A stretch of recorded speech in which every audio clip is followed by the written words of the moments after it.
I haven't done these in quite a while on how to join the elite, part 18, the burden of performance. And now the burden of performance, and before I get into it, shout out to Solo TV 84. Snow Buddy Sundays is back once again tomorrow.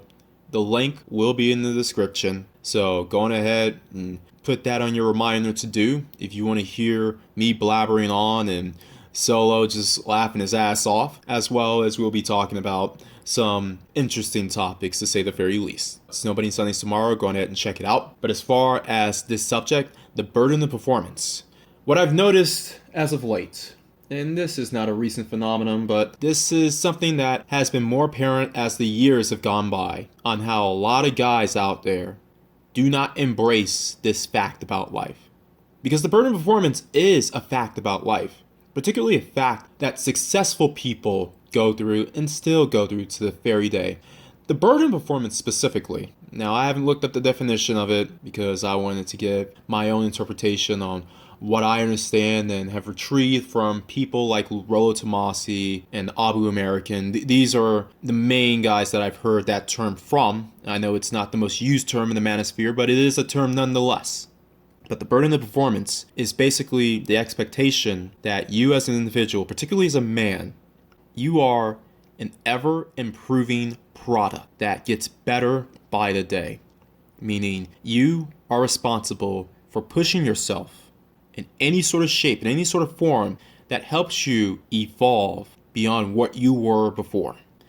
That's my definition on the burden of performance, according to what I've gathered from those two guys and other guys who speak and touch on it, like your Jordan Petersons and other guys who emphasize male self-improvement.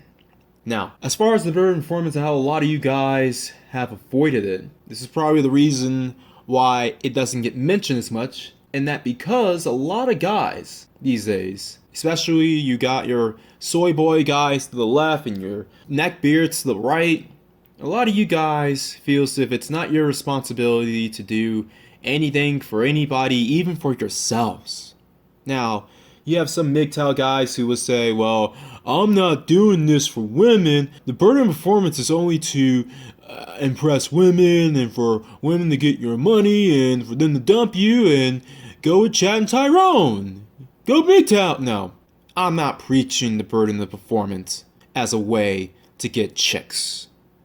The burden of performance may bring you chicks, it may attract chicks, and to be honest, this is one of the reasons why I preach on the burden of performance, is that it will attract people to you instead of you having to put unnecessary work in to attract others. Now, as far as the burden of performance is concerned, a lot of you guys may not know examples on what burdens of performances are. What are examples of these? Okay, fair enough. Well, the burden of performance, at least from my interpretation, can consist of two things. One, the work you put in via input by going to the gym, and in my case, going to the gym in regular hours where you don't have a crowd full of people who are barely doing anything, or if they are on something, they don't know how to have the right posture, or they don't push up the weights all the way and all this other kind of stuff. There's that. The burden of performance physically, the burden of performance academically, and going to school and getting a competent degree, not one of these basket weaving, do a barrel roll degrees in which, unless you know someone who can hook you up, your dad's friend or your friend's dad, you're basically going to be working at Starbucks or gig economy jobs as your main source of income, not a side hustle, but your main source of income. Look, academically, get a STEM degree or a degree in a field that deals with medicine, or at the very least, go for something like accounting. At this point, you probably want to get your master's or your CPA in accounting, but get something that actually has a skill which is employable at the very least, and at the very most, a skill that you can employ yourself with. That's the burden of performance academically. That's what we mean when it comes to the burden of performance. Also, the burden of performance when it comes to your health. Yeah, the gym, but if you don't like working out, then start running. Start running these paths, especially, well, maybe not outside because it's cold in 80% of the country right now, but the burden of performance of being a man, standing up for yourself. If you're not used to that, go to some sort of boxing or martial arts gym. Or heck, mixed martial arts gym. You want those UFC gyms. Go learn UFC if you must. If you can't learn anything else. Even though UFC is... You MMA guys would get the joke. The burden of performance. Also, when it comes to learning a skill, getting a side job, being on your purpose. And that can be done in multiple ways, which would take forever for me to explain. The other part of the burden of performance doesn't always come by being proactive. Sometimes the burden of performance can come by sacrifice. Sacrificing, not taking the easy way out, or sacrificing short-term pleasures for long-term ones. For example, saving money. Especially if you have debt, save that money because in the long run, the returns, even from having no debt alone, will come in dividends. Literally compound interest in what you won't be paying in the future. Sacrifice getting that new car that all the people claim that you can pick up chicks in, which, by the way, free tidbit for the Elite video, you don't pick up chicks in cars most of the time. And the ones you do pick up, trust me, you would be better off not meeting them at all. Sacrifice that by getting a modest car, particularly a used modest car, not some crap bucket lemon that's worth $1,000 or less. $5,000 should be fine. $5,000, $10,000 max if you have the money in your bank account. Something in which you won't have to end up spending thousands of more dollars repairing and replacing and doing all sort of kind of stuff. Nobody has time for that. Also, sacrificing going out to bars and nightclubs. Yes, even bars these days, because let's be honest, nobody really interacts with people at bars these days. People are so sucked into the matrix, cell phones, that in many cases they don't even interact with the group of people they came in with to the bar. Everyone texting each other and they're sitting across the table. How preposterous is that? You got, I'm not gonna even go into that. And when it comes to picking up chicks, yeah, the bar might have been great at one point, but trust me, that everything has gone online. The era of social media has been here. And trust me, one of the things I emphasize, getting your body right, like Nagone says. If people are going to be shallow enough to judge you by your body and determine if they swipe right or left, then you better have a damn good body, a 4K worthy body, where even if it's like 10% body fat. And yes, a lot of you are saying, well, that's just for women. Why am I going to do this for women? Dude, self-confidence is for self. And trust me, it pays more to be self-confident than buying crap or going out to this bar or nightclub, which, by the way, don't even mess with nightclubs. Look at my classic video on why nightclubs are female casinos to find out why. As far as nightclubs are concerned, it's just casinos. You're throwing away money, man. But even in bars, don't waste your time. Don't waste your time trying to go out and eat every single night, dude. Cook. The burden of performance. Cooking is a burden of performance. Even if it's some freaking hamburger helper. You're doing more for yourself by buying hamburger helper and cooking some meat up or chicken up or whatever, than going out to whatever restaurant or, God forbid, whatever fast food and eating out every night, man, or eating out for lunch. The burden of performance for cooking for yourself so you can bring something to work. The burden of sacrifice, which, you can twist this to either way. The academic sacrifice, that's being proactive, but you're also sacrificing as well. The burden of performance to sacrifice going out to every party in high school and in college so you can actually get a skill in which, while all the normies who conformed and went out every other night or even went out there on the weekends, while they're stuck doing the Monday through Friday 9 to 5 chonga line, you, at worst, are the guy that they're answering to, the worst case scenario, or at best, you're working from home. You're laughing at all the idiots who are dealing with traffic.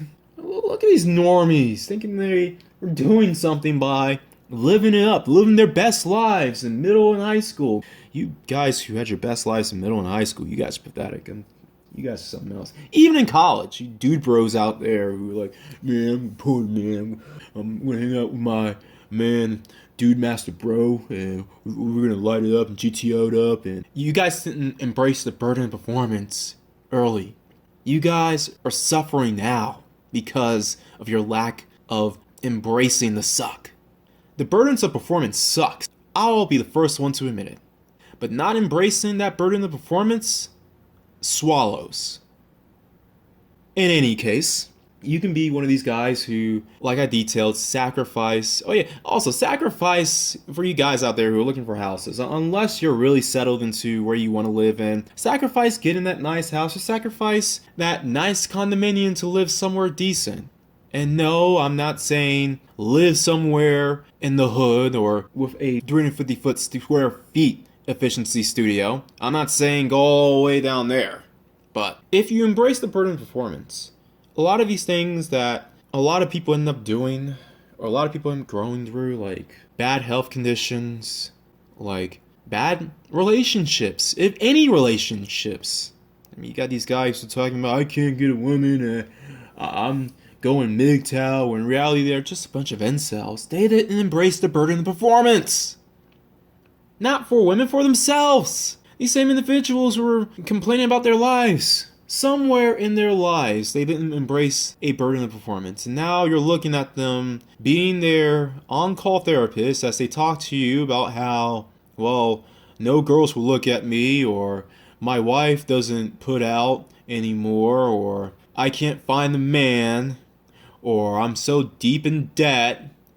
Or better yet, these individuals online, because nobody has the balls to say it in real life, about how, well, the white man's keeping me down again, or the immigrant man's keeping me down, or 30 years from now it'll be the African and Caribbean and mixed man, biracial man, they're keeping me down, if you're in that group or that community. Or if you're in another community where instead of them was kings, we were Vikings. If you're in that community, then you're going to hear stories of your friends and acquaintances about how it's the fault of the feminists and SJWs and the BBC and the NPCs and all these other guys who, oh yeah, and the Jews, and the Jews. It's especially their fault because they pushed the agenda so that I would be a sucker and that my SMV would be tanked down to nilch, even though Chad, my neighbor Chad, has no problem dealing with his wife. He brags about how he bangs his wife every night in the couch and in the living room and the sofa and in the bedroom thrice and in the shower and in their jacuzzi. I'm looking at my hentai porn. I just want to watch some hentai. I wasn't jerking off. I was watching some hentai for research. And then all of a sudden, I was peeking outside my window, and guess who it was? It was Chad and his friend Brad. And what they did was they were having an orgy. They were having an orgy with Chad and his wife. And guess who Brad was banging? Brad was banging my wife. My hot Asian mail ordered bride of a wife that I brought here because I couldn't get any women in the Western world. But no, that's the black man's fault. Especially since Chad's friend, his best friend Brad, he's a black guy. He's just as much of a Chad as he is, and he was banging my Asian wife. So I'm definitely, I'm gonna have to do some final justice. I'm gonna have to implement the final solution. I'm gonna have to go Elliot Rogers on a bitch. Anyway, that's the result of a lot of you guys not embracing the burden of performance. Whether it's proactively or through resistance and sacrifice. It's a pain in the ass, I know.